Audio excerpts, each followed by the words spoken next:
সেদিন হঠাৎ করেই যখন জানালা দিয়ে নিচে তাকালাম, দেখলাম যে একজন মামা ভ্যানে করে বিভিন্ন ধরনের মৌসুমি ফল বিক্রি করছে। আর সবগুলো ফলই আনকমন দেখতে আমার মনে হয়েছে, তো ছুটে চলে গেলাম ওনার কাছে, দেখতে গেলাম যে কী কী ফল আছে। আর গিয়ে তো আমি পুরো অবাক, আমি আমার ছোটোবেলার একটা ফল পেয়ে গেছি। এই যে এই ফলটা পাওয়া মাত্র আমি কিনে নিয়েছি 10 টাকার করে, আর চলে এসেছি আপনাদের সঙ্গে এটা নিয়ে একটা ভিডিও করার জন্য। আপনারা তো জানেনই যে আমি হচ্ছে নতুন কোনো ধরনের ফল পেলে সেটা নিয়ে ভিডিও করতে একদমই ছাড়ি না। তো যাই হোক, আমার চাইল্ডহুড মেমোরিজ ছিল, অনেক অনেক মেমোরিজ ছিল এই ফলটার সাথে, তো আমি সাথে সাথে এটা কিনে নিয়ে এসেছি। এই দেখুন, ফলটার নাম আমি ভিডিও লাস্টে বলবো। আর এটা আমি এখানে ধুয়ে পরিষ্কার করে নিয়েছি। আর এটা দেখতে কি কিউট, সুন্দর না?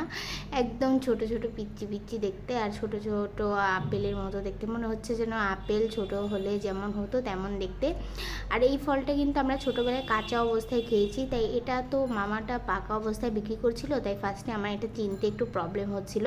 বাট পরে আমি যখন একটা টেস্ট করলাম, তখন আমার সেই ছোটোবেলার কথা মনে পড়ে গেছে, যখন আমি একদম ধরুন 1-2তে পড়ি। তখনকার কথা, আমাদের স্কুলের সাইডে এই ফলটার একটা গাছ ছিল। আর বলে রাখা ভালো হচ্ছে এটা কিন্তু একটা জংলি ফল, তো এই ফলটার একটা গাছ ছিল।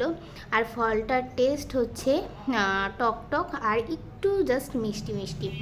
আর এখন এটা আমরা মাখা করবো একদম ছোটোবেলার মতো। ছোটোবেলায় এটা যেভাবে মাখা করতাম, কিছুই না, শুধু একটু মরিচের গুঁড়ো আর একটু লবণ দিব। আর ছোটোবেলায় আমরা এটা পেরে এনে কি করতাম বলুন তো, একটা স্টিলের গ্লাসের মধ্যে এগুলো নিতাম, তার মধ্যে এরকম মরিচ আর লবণ জাস্ট দিতাম। আপনারা চাইলে হচ্ছে কাসুন্দি বা চিনিও এর মধ্যে দিতে পারেন। তো আমরা ওগুলো দিয়ে তারপরে আরেকটা গ্লাস দিয়ে ঢেকে, তারপরে ঝাঁকি দিয়ে পুরোটা ফলটা মশলার সাথে মেশাতাম। তো ছোটোবেলার মতো আমি এখানে কি করলাম, একটা কৌটোর মধ্যে এগুলো নিলাম, নিয়ে এখন ঝাঁকিয়ে ঝাঁকিয়ে এগুলোকে মিক্স করছি। আর এটার আওয়াজই আমার একদম ছোটোবেলার কথা মনে পড়ে গেছে। মানে আমি এই ফলটা অনেক খুঁজেছি, ইভেন আমি কিছুদিন আগে গ্রামের বাড়িতে গিয়েছি, তখনও খুঁজেছি, কিন্তু আমি পাইনি, কারণ এটা এখন খুব একটা রেয়ার ফল হয়ে গেছে।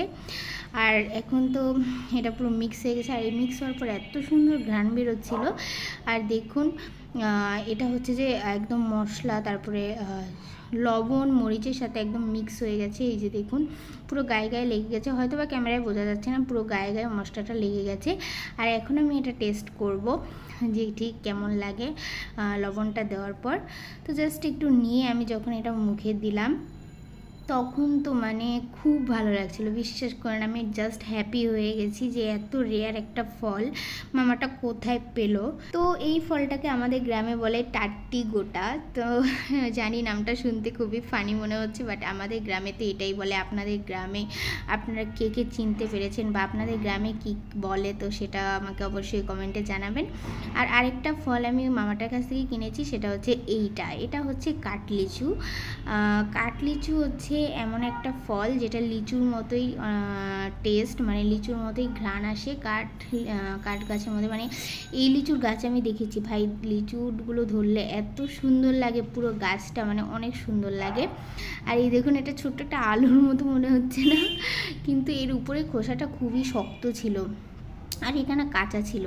আর এই দেখুন, ভিতরে একদমই কম হচ্ছে লিচু থাকে, মানে বিচির পরিমাণটাই বেশি, উপরে লিচু থাকে খুবই কম, তবুও এই ফলটা খেতে ভালোই লাগে, একদম লিচুর মতো টেস্ট আছে।